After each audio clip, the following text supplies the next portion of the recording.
Hello everyone. This is Sunday at the first weekend of the Global Empowerment Summit, the third Global Empowerment Summit, fourth weekend, all about digital transformation and sustainability, leadership, personal development, business growth, startups, a lot of things that can help you to elevate your life, to transform and to empower you with all the 130 plus speakers that are on board this year for the 5 weeks of the Global Empowerment Summit. And today I have Amelia here. We only have 2 interviews and 2 masterclasses, so it's a very complex day today. And Amelia is the first one who will share something with us at this lunchtime interview with her. So hi, Amelia, how are you today? I'm good. Hello, Andrea. How are you? Oh, I'm good. And how is the rest of the Malaysian and the rest of those who are watching this maybe later on? Yeah, you see, Achan is already here. Salamat pagi, Amelia. Zaino also, he's already Selamat pagi, greeting Aceh. you.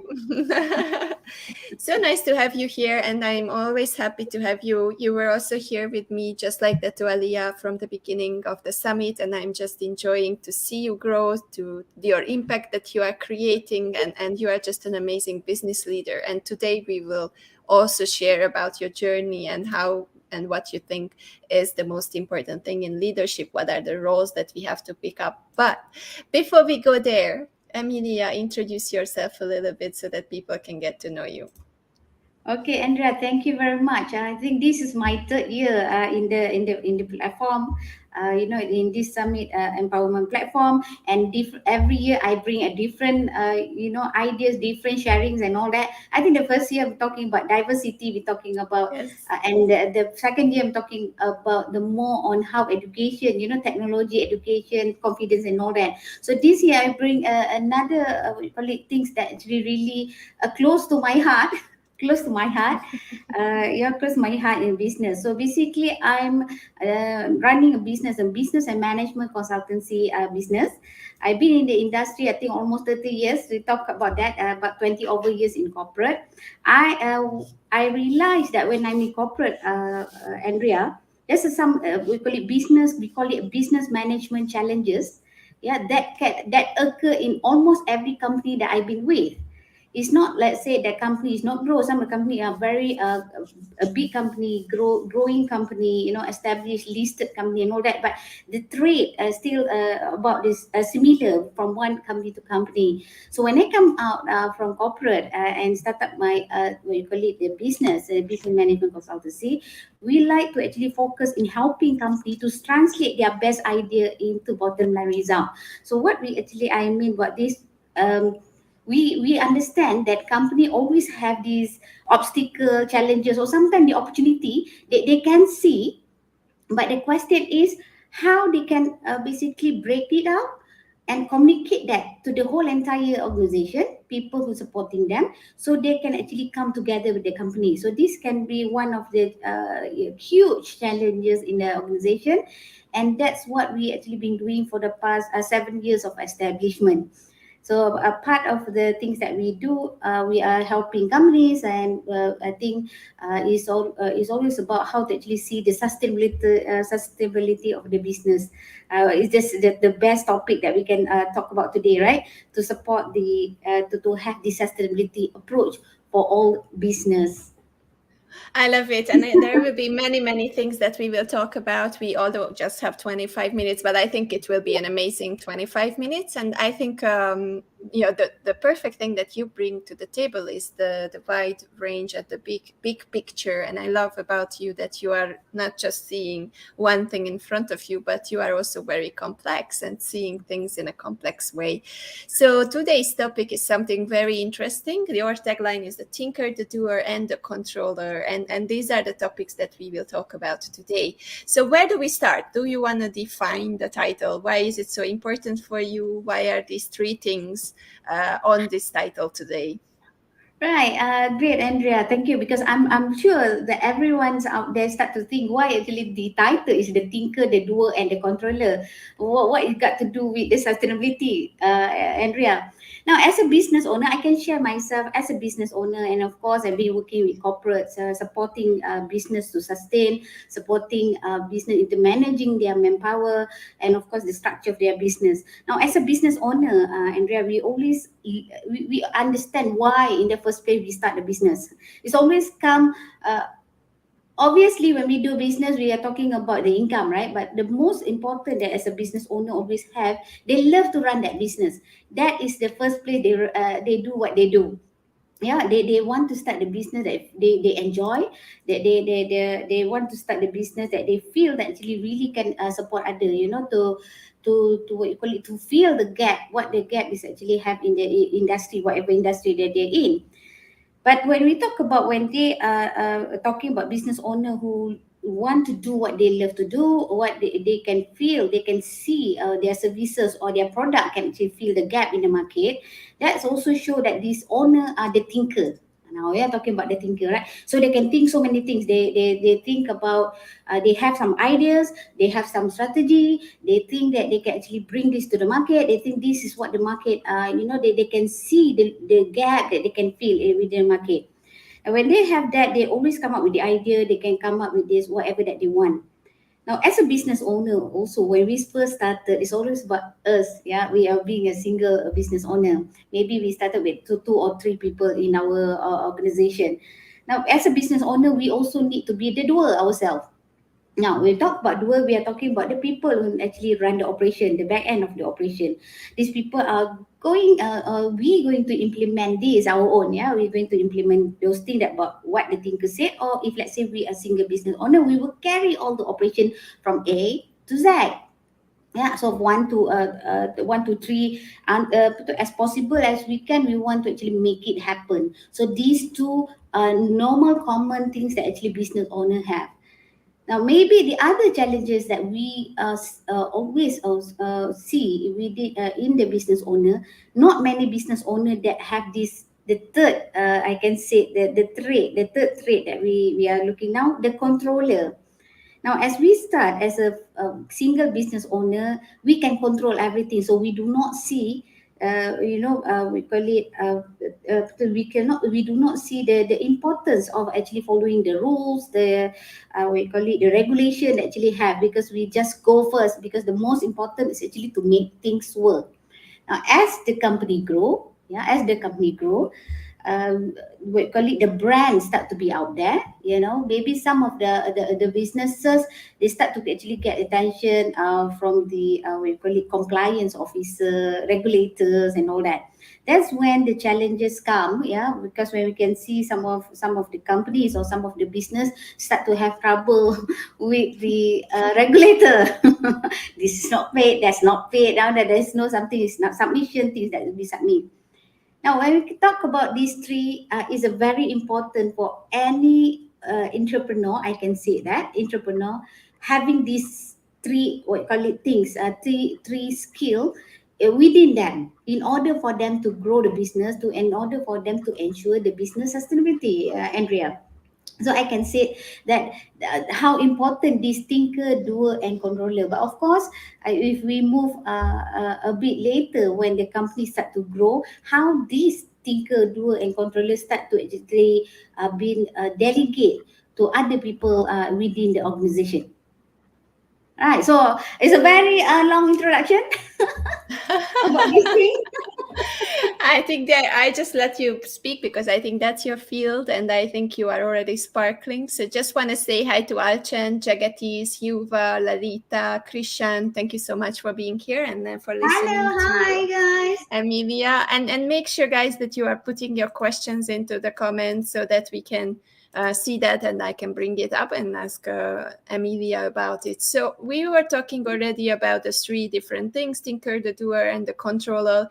But I love practical things. So you know me that it's all about how we can implement this, how we can integrate this into our own life. So where do we start to become thinkers, doers, or controllers? How does this journey start? Okay, thank you for that question, Andrea. Like I said, most of the business owner or most of the, I can say either we are freelancers or either we are the team lancer just now. Freelancer when you actually work on your own. You do not have partners. You just take the business. You start your own, and then after that, you gather a few friends, do some projects. We call it as a team lancer.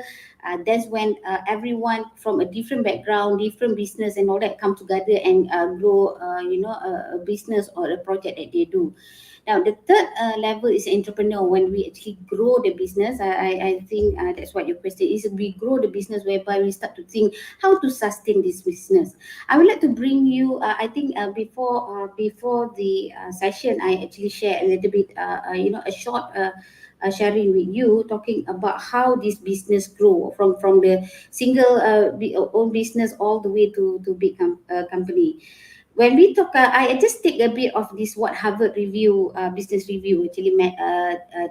I, I think they came with some framework a few years ago, talking about this 5 stages of business that we should know as a business owner, so we will know where we want to, we want to bring our business into. Now, the stage one of the business is about the existence. We want to make sure that our business exists, whereby we have, if we have one staff or two staff, we will have direct supervision. We can tell them, okay, do things like that. Then after that, we have very minimal, everything's done by us, things kind of easy. And after that, we will jump to the second stage whereby survival. I mean, you asked the how actually to apply, right? So we jump to to survival. At this point of time, we start to have a different rank. People say, okay, you are executive, you are manager, you're supposed to manage everyone, things like that. It sounds like easy, but the most challenging thing that I have seen in many companies that I've been with, I consult with, Andrea, doesn't matter either they are startup, they are maybe run the business for 10 years or 30 years, even though they already grow to a certain stage, like say about 30 years or 20 years, right? Their challenges with these most of this company, they do not have a structure, structure way to delegate that process to the person that they to the person that they are empowered with. Now we're talking about empowerment, right? They are the thinker, but they want to actually pass, or they want to empower the doer to do certain work. They couldn't do that. Reason why? Because things are moving very fast to them. Paperwork or policies is something that they said, okay, this is very, very tiring, this is very stressful to have this, let's go first, business come first. But without realizing that most of the time, when they actually have this fronting business, the business keep coming, right? But people in operation are struggling, Andrea, are struggling to capture or to actually fulfill what they have been promised to the customer or to the client, because of the what you call it, lacking in terms of structure delegation. Now, talking about structure delegation, of course, some people said, things is more powerful now. We are digitalizing thing and all that. Fine, digitalize. I'm really actually prone to digitalization, but I always see that you can only digitalize or automate the workflow. Yeah, if you know what is the workflow for, then it will be easier for the company. So it always start back with the the policies and the structure that we want to put in. Then we bring the automation, digitalization.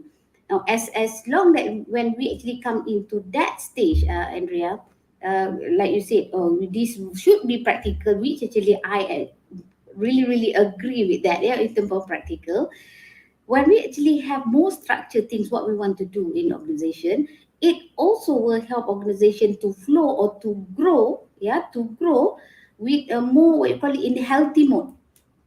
I can say that. When we talk about that, I just want to bring you a little bit on these when the growth stages. Now, I always see this the challenges in organization when they start to grow is a crisis of leadership. That's number one. You can laugh because for the past few weeks that we're talking about, right? I think some of the speaker come in talking about the leadership and all that. That is the most crisis that we can see in the business, whereby as a business owner, we thought we already had that leadership skill.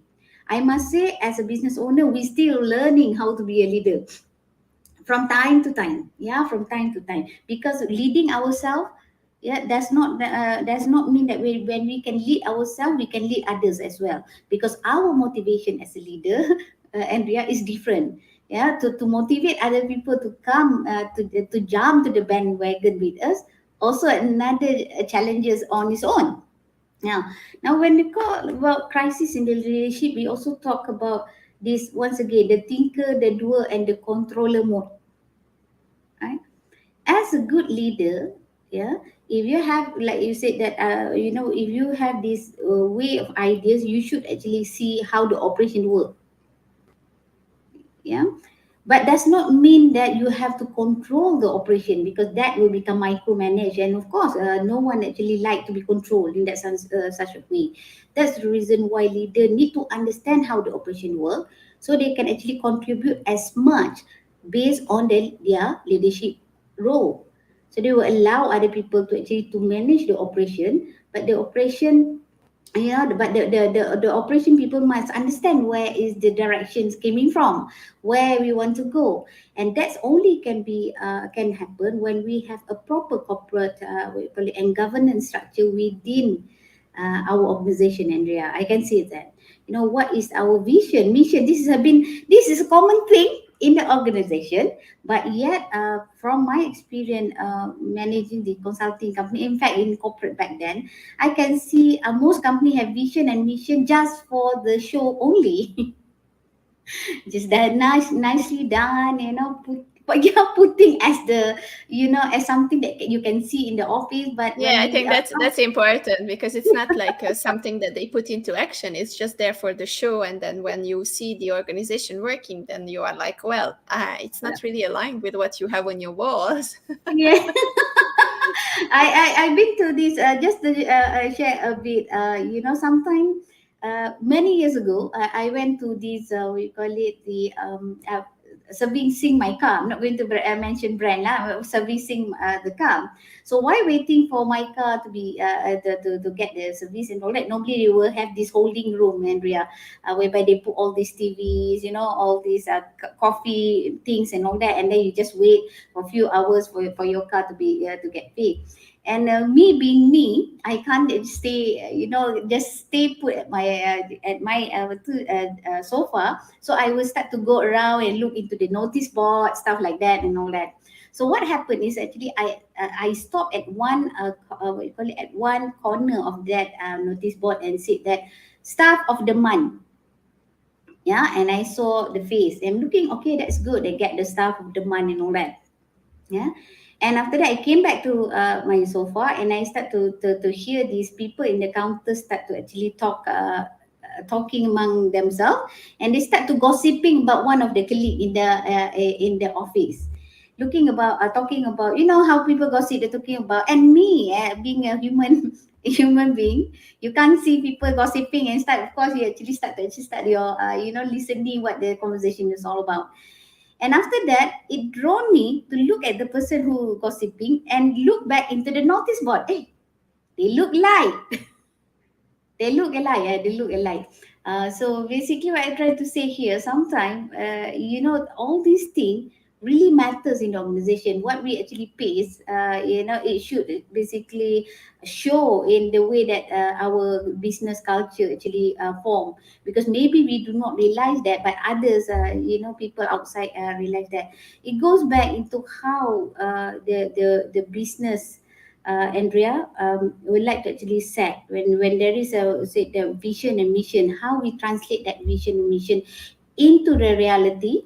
Yeah, by having these three, what you call it, once again I have to say that the thinker mindset, the doer mindset, and the control mindset, because all these three we cannot miss within our organization, either as a business owner or when we start hiring people in the organization. We need to start to have this mix of type of people within the organization to make it works.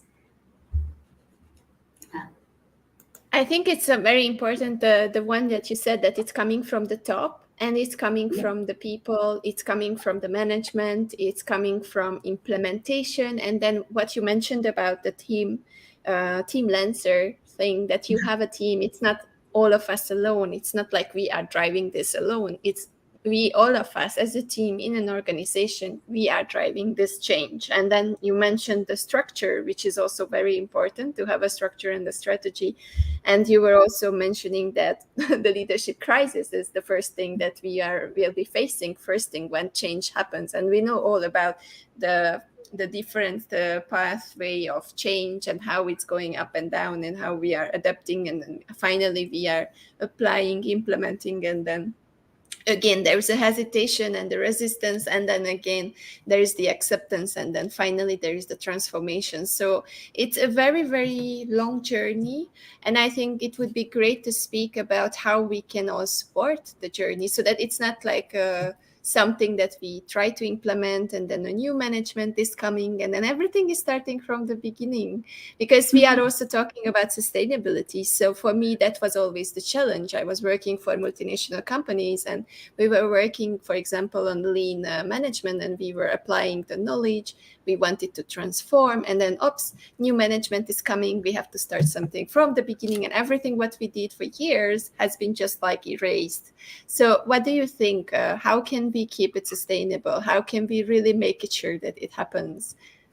All right. Okay. It's a very, very good question, actually, Andrea. I think whatever that you face, experience is about the same. I think almost everyone experience when there's a new change management. I myself has been in the organization, in terms of growing the organization, merger and acquisition. This is normally what will happen when the company have that kind of exercise, right, in the organization, whereby new management, new way things and all that. I always believe that leadership role is supposed to be a matured role.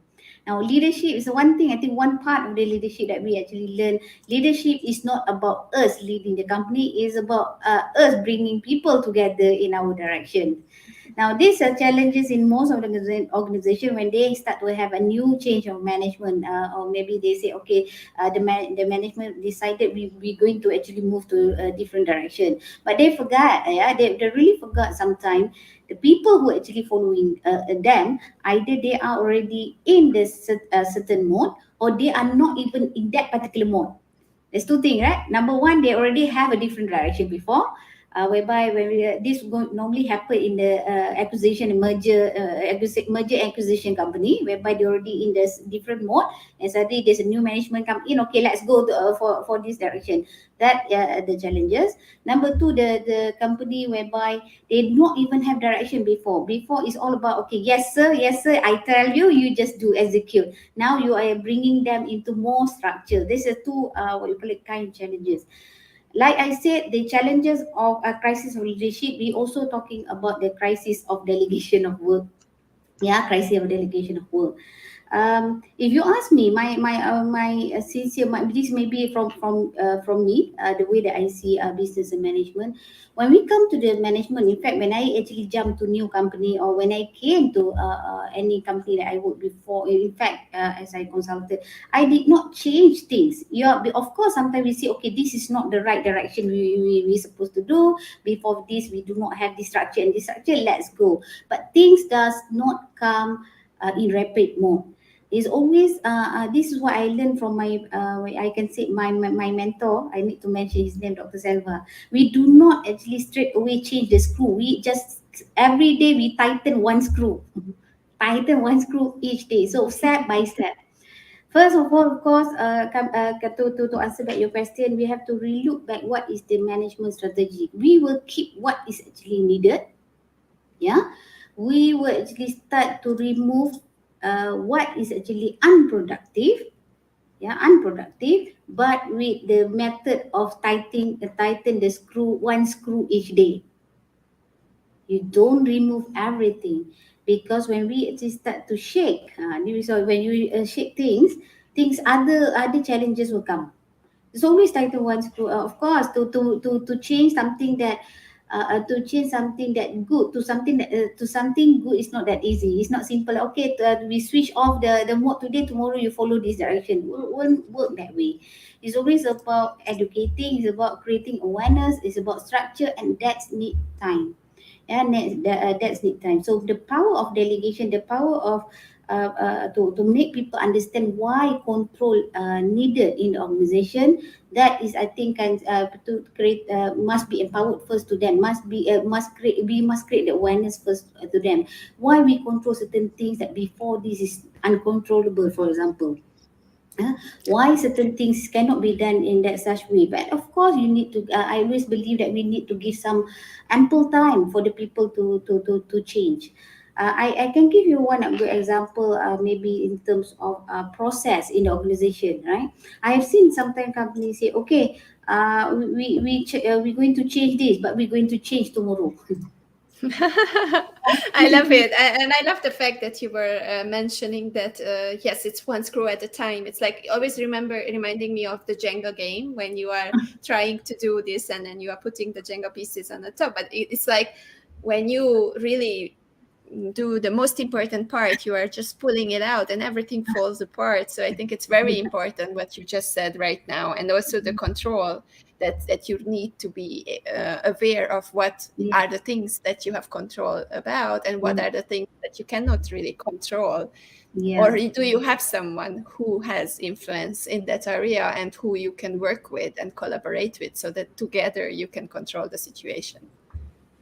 So I guess you are right on that when we talk about collaboration, not before even we go to collaboration in organization, right?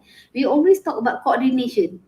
What you have done for this summit, and there is actually to coordinate thing, and that's actually really take out your time, not your time. Except that this 4 week, 4 weeks is about coordination. Yeah, 4 weeks is about to coordinate one another. Cannot do, they can do. What topic is related to each other, and this another what you call it. I can say one of the challenges in the organization. Yeah, when that really require these three type of people within the organization to coordinate things. We can talk about the crisis in leadership to grow this innovation in the company. We can talk about the giving direction. We can talk about delegation after we delegate. But after that, who's going to coordinate? If you see in the organization, or in fact in any business, or team lancer, for example, someone must actually take that step to coordinate. We Yeah, I can't think the expect, oh, ownership. Here we yeah, are take the talking already ownership about to ownership. coordinate. Yes, Yeah, responsibility. yeah, responsibility. Because if you do not have coordination, you basically you have things in hand, but the thing will not put in the structure. That's the reason why structure is a very important idea in business, in life, and all that. Because without structure, we are everywhere.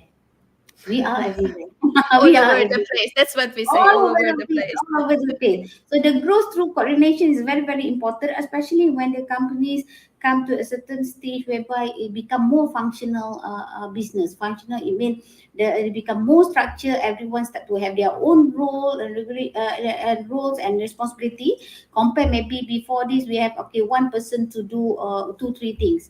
I'm sure in what you do now, first year will be different than what that third year, because this year you will have more people to actually structure certain thing compared to the first year, right? Because you have learned, you have stumbled to some challenges, you have learned okay certain things must be done must be done a certain way, so you can actually basically maintain that. Yeah, same goes with business owner. Once actually we grow, we start to actually think, should we be in the business, okay, in the business, or we want to actually to start to exit. I would say not exit in terms of we are not going to do business, but we have other things to do. We need to develop relationship. We need to actually to be in network with other people and all that. So somehow we need to trust someone in the office to run the show. That's when the delegation come in, the coordination come in, and at the end of the day, to make sure the collaboration also to come in. Because once actually we have this growth in the collaboration, yeah, growth in the collaboration, we can see that even though we are not in the office, or we are not really actually in the business, we know the business can run on its own. Yeah, we never know. Maybe this fourth year and fifth year, this summit can run on its own. They can run, just switch it, just switch things and all that. So that's why it is very important to have these three set of mindset, or these three set of people within our group or within our organization to ensure our business sustainability. Love the points. I think you mentioned so many things just in this 30 minutes already. I mean, it just flew away so fast. And I think whoever is watching this was like 101 of leadership, the thinker, the doer, and controller. Please make sure that you are watching and re-listening to this conversation, be the pen in your hand and writing down everything. If you need Amelia and if you need assistance and consultancy, please reach out to her. And for closing the discussion, Amelia, tell me a little bit, where can people reach you? What are the places where they can find you? Okay, Andrea, thank you. This is what I do day in and day out. Of course, sometimes I can be sharing things, and sometimes you can ask me the question. You can actually visit me. I'm actually in LinkedIn. You can find Emilia Zainol, EMILIA Zainol, Emilia Zainol in LinkedIn. You also can visit our website, www.q3solutions.com.my. And I think someone actually asking, a teacher and asking, Yes, they were asking what is Q3. what is Q3? Chan, Q3 Management Solution is a company's name, but it actually stands for Question and Queries Met with Quality Solutions. So that's what Q3 meant, because every business owner have questions, every business owners have queries, and we actually bring you the quality solution that you like to actually have in your organization. Thank you so much, Amelia, and I wish you a Thank you. Hi, beautiful Jada. Sunday. And thank you so much for being here for the third time at the Global Empowerment Summit. All right. Thank you for inviting me once again. Of course, anytime. And thank you so much for the people watching us, and have an amazing, amazing Sunday together with your family. Happy weekend, everyone. Bye-bye. See you. Bye.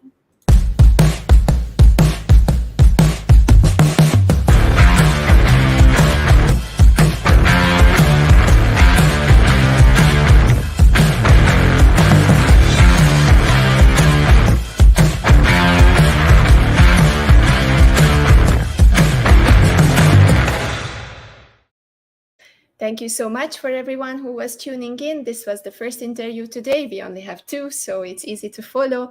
Now we are going on a break. I will let you enjoy your day. And for those who are in Malaysia, I will let you enjoy the results and checking out how you will finally have the leaders of the country. It's an exciting period in every single country's history. So keep tuned on, keep enjoying this time, and hope all the best and all the luck for everyone who is involved in the process. For the rest of the people from the other side of the world, we are coming back with a masterclass in the afternoon, 4 p.m. Don't forget, Malaysia or Singapore time, GMT was 8, 4 p.m. we will have a sales masterclass, which will be all about how to generate leads, how to sell, how to make sure that those prospects ending up buying from you. And this is a 2 hours masterclass. Those who have the tickets or who are sponsored to attend the masterclass, see you in the Zoom room. And later on tonight, we will have 2 more things happening. So after the masterclass is another break until 8 p.m. And then we will have 2 speakers, Leon and Rachel, coming. Leon is from Malaysia, talking about how it's heart-centered leadership. That was also one of the topics of the sustainability class this morning. And then Rachel will come and we'll talk about her passion of helping others and how she is elevating others by just supporting anyone coming along her way. And then we are ending up the weekend as usual. Every single week, we are coming together at the end of the week to celebrate together in a networking Zoom room. And today it's also quiz night. So if you are free, if you're around, if you want to relax after a stressful and a tiring week, then please come and at 9 p.m. Malaysia time, which will be morning in the US and afternoon in the UK and Africa. Come and join us for an easy, busy quiz night where we can connect with each other and we can build long-lasting connections. Thank you so much, guys. See you again a little bit before 4 p.m. with another speaker doing the masterclass, and then later at 8 p.m. with interviews, and then after the networking. Bye-bye, guys. Have a beautiful day.